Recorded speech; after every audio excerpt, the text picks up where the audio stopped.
Alamin ang latest weather update ngayon dito sa Sir Aris Official Weather News Today.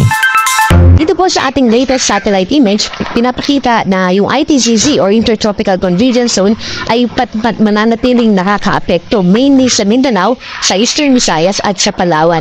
Itong ITCZ po ay magdadala ng mga ulan at yung tuloy-tuloy na impluensya niya sa Mindanao sa mga susunod na araw ay maaaring makapagdulot ng pagbaha at landslide. Kaya kung nakatira po tayo dito sa mga bahain na lugar, sa ating mga binanggit na lugar, ay mag-ingat po tayo. Samantala, dito po sa Metro Manila at sa natitirang bahagi ng ating bansa, mainly sa Luzon at sa Visayas, mananatili yung impluensya ng easterlies na nagdadala sa atin na maalisahang panahon mainit sa umaga at sa tanghali, pero may chances ng mga isolated rain showers and thunderstorm. Ito yung mga nakikita natin na umuulan sa isang lugar, pero dun sa kabilang lugar naman or karatig na city nga ay hindi naman umuulan.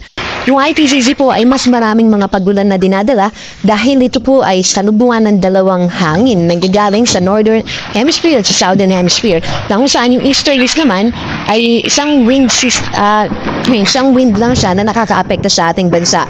At itong easterlies, kung tatanong natin, tuwing kailan ba nangyayari at bakit laging mayroong easterlies? Consistent po ito at nag-vary lang siya depende sa influensya niya sa ating bansa.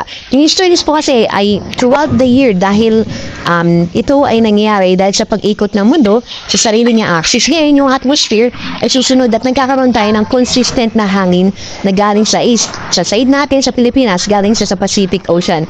Itong easterlies naman ay nagko-contribute din ng bukod sa mainit siya at may dalang mga kaulapan, ito ay nagko-contribute halimbawa southwest monsoon or habagat season na natin, nagko-cause din ito ng tinatawag natin na monsoon break. Halimbawa, nag-onset na tayo ng rainy season na ini-expect natin sa mga susunod na linggo na mag-onset na tayo. May mga times na kahit nag-onset na tayo, sasabihin natin, bakit hindi naman umuulan sa western part ng Pilipinas? Ito ay dahil sa maaaring mas malakas na epekto ng easterlies at napipigilan niya yung southwesterly flow. Kaya nagkakaroon tayo ng mga tinatawag na monsoon break.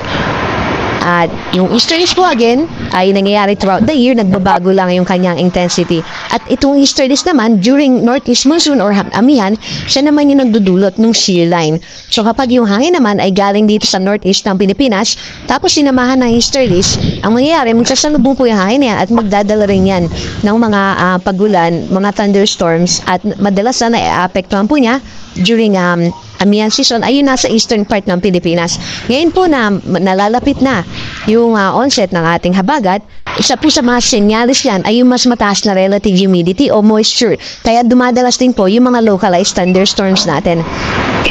In-expect natin na sa susunod na linggo or sa last week ng May ay malaki na yung posibilidad na tayo ay magkaroon na ng onset. Yung minomonitor natin na posibleng magkaroon ng low pressure area na associated din sa ITCZ ay mas lumiit yung chance. Ibig po sabihin ay ang development niya ay hindi natin inaasahan within 24 hours. Pero, yung epekto ng ITCZ ay mananatiling magpapaulan sa ating mga kababayan dyan sa Mindanao.